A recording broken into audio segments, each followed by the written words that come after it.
Bom dia, turminha. Tudo bem com vocês? Espero que todos e todas estejam ótimos e ótimas. Vamos continuar nossas orações, que tudo isso vai passar e Deus vai estar sempre ajudando a gente. Hoje, a nossa aula é de geografia. O conteúdo é Brasil, Administração das Unidades Federativas. Vocês assistirão um pequeno vídeo sobre o conteúdo. Logo depois, nós vamos discutir questões importantes sobre o vídeo. Fiquem atentos. O que é cidadania? Cidadania é um daqueles conceitos que é melhor entendido quando se pensa na sua ausência. Como é a vida quando não se tem cidadania? Antigamente, a forma mais comum de governo era a monarquia, com todos os poderes concentrados no rei, que era soberano, ou seja, aquele que tinha todo o poder sobre um povo. Isso era tão forte que houve um rei na França, o Luís XIV, que disse: "O Estado sou eu". E ele tinha razão. Naquela época e com aquele tipo de governo, a relação entre governante e governados era totalmente desigual. Os governados eram apenas súditos, e o significado dessa palavra é aqueles que estão sob a vontade de outro. Então, a vontade do rei era a lei. Aos súditos só cabia obedecer a ele, ao rei, que teoricamente sabia o que era melhor para todos. Essa situação só começaria a mudar com dois importantes momentos históricos já no finalzinho do século XVIII. A Revolução Americana, que resultou na Declaração da Independência dos Estados Unidos, e a Revolução Francesa. Esses movimentos foram marcados pelo desejo que a população desses países tinha de reivindicar o exercício da própria soberania. Por isso mudaram a história da humanidade e deixaram uma herança muito importante em forma de valores, ideais, tradições e documentos, como a Declaração dos Direitos do Homem e do Cidadão, produzida pelos revolucionários franceses. Nesse famoso documento são afirmados vários direitos das pessoas, direitos que não dependiam de quem estava no governo e dos quais nem a própria pessoa podia abrir mão, como o direito à vida, por exemplo, e por isso são chamados de inalienáveis. Não é à toa que a expressão cidadão aparece no título dessa Declaração de Direitos. Ser cidadão é bem diferente de ser súdito. O cidadão também vive debaixo de um governo, mas a sua obediência ao governante e às leis tem como contraponto o respeito aos seus direitos. Não há cidadania quando só há deveres a cumprir, como era o caso dos súditos, mas também não há cidadania só com direitos. Por isso dizemos que a cidadania é uma construção coletiva, onde cada um deve cumprir seus deveres perante a comunidade e o Estado, além de contribuir para que todos possam cumprir os seus. Assim se constrói uma comunidade forte, uma comunidade política. E esses valores, quando incorporados à cultura de um povo, se tornam um patrimônio coletivo. Veja um bom exemplo disso. A nossa Constituição atual, aprovada em 1988, é chamada de Constituição Cidadã. Isso porque nosso país havia saído de um período em que vários direitos civis e sociais tinham sido restritos. As pessoas que elaboraram a Constituição, os constituintes, representando todo o povo brasileiro, acharam por bem recuperar esses direitos, acrescentar outros e deixar isso registrado em nossa lei maior. Quando tiver uma oportunidade, leia os artigos 5º e 6º da nossa Constituição e fale sobre eles com seus amigos. É o artigo 5º, por exemplo, que garante a igualdade de todos perante a lei e o direito inviolável à vida, à liberdade, à igualdade, à segurança e à propriedade. É importante ressaltar ainda que o bom cidadão deve participar ativamente dos assuntos do governo. Isso se chama cidadania ativa. No exercício da sua cidadania, a pessoa age em prol do bem comum, pois os problemas da comunidade afetam a todos. Vale lembrar que o termo cidadania tem outros significados também, entre eles o de definir a condição de membro de um Estado-nação. É o que se diz, por exemplo, quando alguém afirma que eu tenho cidadania brasileira. Mas nesse vídeo, como explicamos até aqui, estamos tratando da cidadania em sua dimensão política. Recapitulando então, cidadania é a posse e o exercício de um conjunto de direitos e deveres, de natureza civil, política e social, o exercício da soberania do indivíduo dentro de um Estado. Assim, o cidadão participa ativamente dos assuntos de sua comunidade e país. Guardou bem? Então, até a próxima! Agora nós vamos explorar nossa aprendizagem a respeito do vídeo. Vamos destacar alguns pontos bem interessantes. Primeiro ponto. O vídeo vem explicando que antigamente a forma de governo era a monarquia, ou seja, os poderes eram concentrados no rei. O rei tomava as decisões e as pessoas cumpriam. O segundo ponto bem interessante que foi dito foi que aconteceu duas revoluções, a americana e a francesa, que basicamente lutaram para os seus direitos e deveres. Outro ponto bem interessante que aconteceu foi em 1988, que foi a aprovação da Constituição Cidadã, que hoje é conhecida como a Constituição Federal, que é um documento que explora os direitos e deveres dos cidadãos brasileiros. Esses direitos estão garantidos na lei, assim como os deveres também. Então, o que será a cidadania? Como podemos exercer essa cidadania?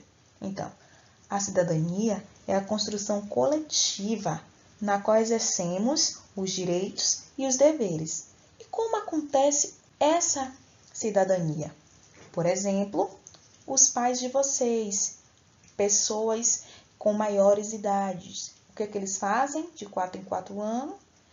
Ele tem o direito ao voto, escolher os seus governantes. Então, isso é exercer a cidadania. Eu vou dar um tempinho para que vocês peguem o livro de vocês de geografia e acompanhem a explicação e junto faremos uma atividade. Olha o tempo.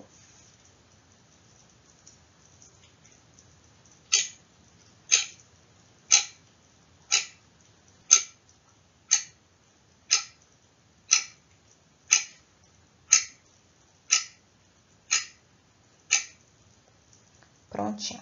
Já sei que estão todos com o livro de geografia aí aberto na página 24. Então, vamos lá. Vocês estão vendo uma imagem na qual nós temos crianças e essas crianças estão formando um círculo. Nesse círculo, nós temos o conceito de cidadania, o conceito de direitos e deveres. O que é que você vai fazer agora? Você vai pegar um lápis de cor e vai pintar um direito e um dever que para você é muito importante. Capriche, viu? Vamos dar continuidade ao conteúdo. A organização administrativa das unidades federativas se dá por meio de 3 poderes. Conheceremos o primeiro, o poder executivo. Os representantes do poder executivo administram o município e a unidade da federação e têm as funções de executarem as leis elaboradas pelo poder legislativo. Esses poderes são prefeitos, vice-prefeito e o governador e o vice-governador. Existe o Poder Executivo Federal, que atualmente é o nosso presidente.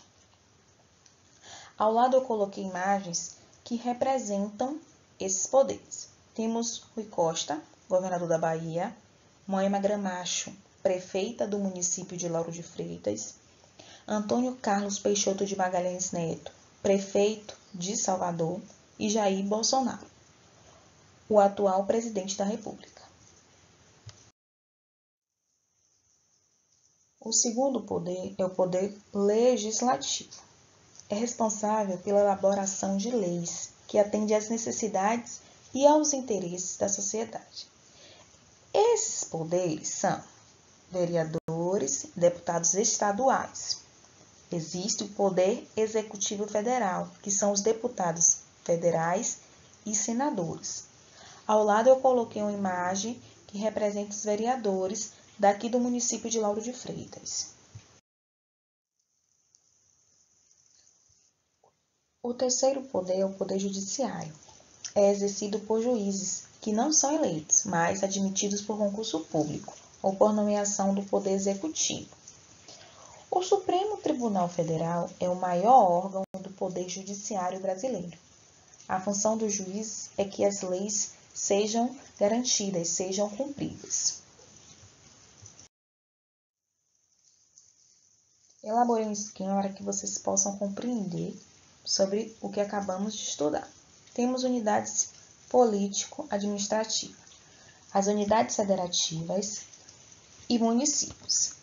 Temos o poder executivo, que é o governador, vice-governador, prefeito e vice-prefeito. Temos o poder legislativo, que são os deputados e vereadores, e o judiciário, que são os juízes.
Muito bem.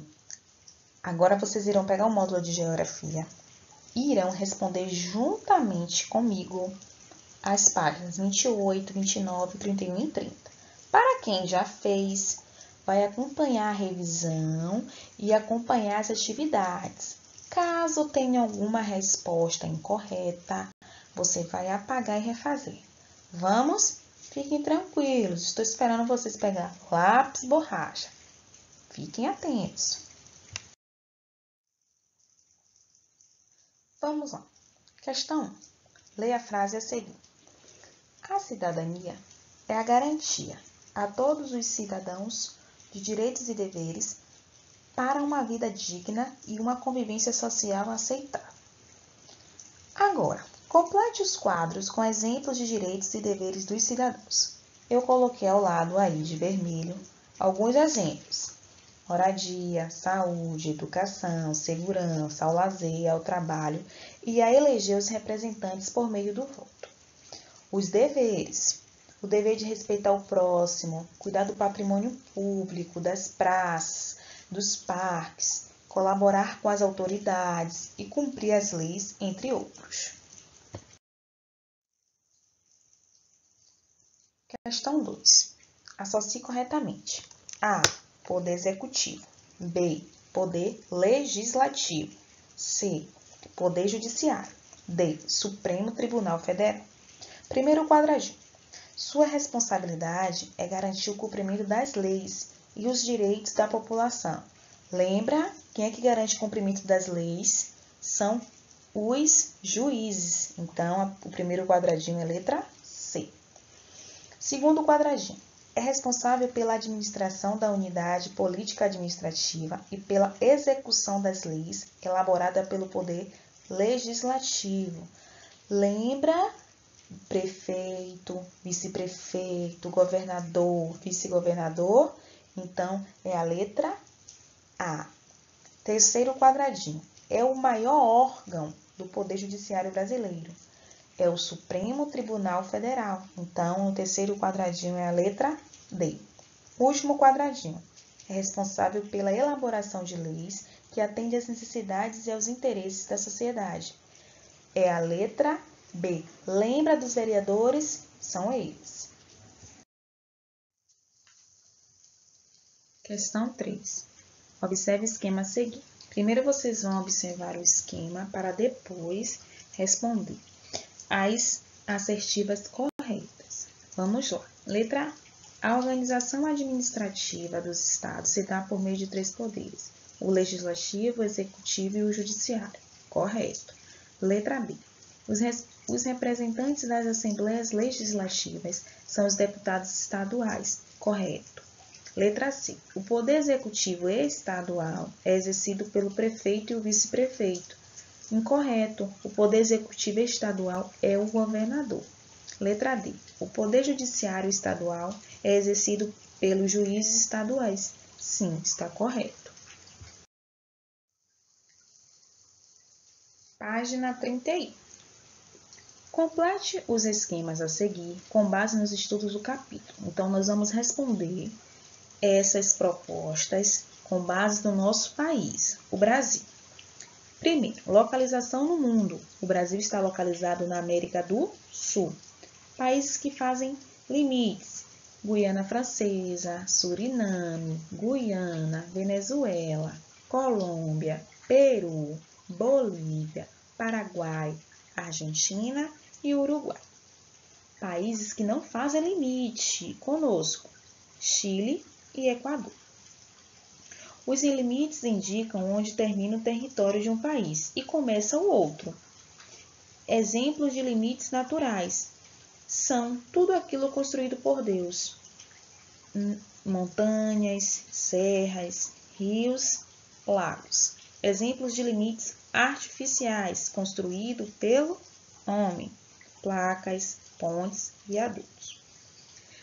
Divisão política administrativa. Nós temos 26 estados mais um Distrito Federal, totalizando assim 27.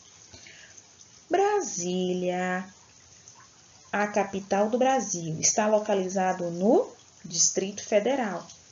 Quem nasce no Brasil é brasileiro, para meninos, brasileiras, para meninas. Brasileiro para homem, brasileira para mulher. Pontos extremos são os pontos que se ligam. Lembram da Rosa dos Ventos? Norte, sul, leste, oeste? Vamos lá. Norte, Monte Caburaí. Leste, Ponta dos Seixas. Sul, Arroio Chuí. Oeste, Serra do Divisor. Daremos continuidade na página 32, preenchendo as lacunas que estão aí.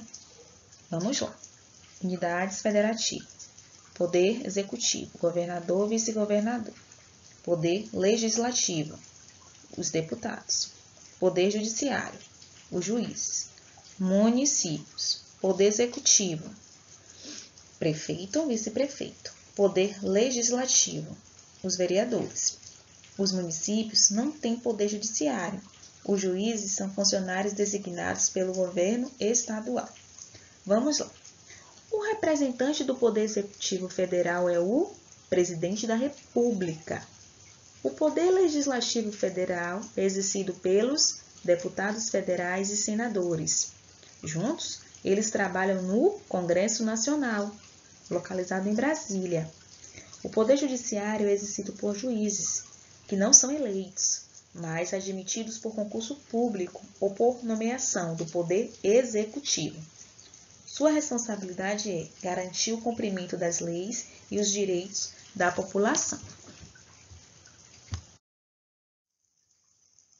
Gostaram de fazer as atividades com a Pro? Estou com muita saudade de vocês, mas sei que nesse momento nós precisamos ficar em isolamento social. Um beijo no coração de vocês, fiquem com Deus e até a próxima.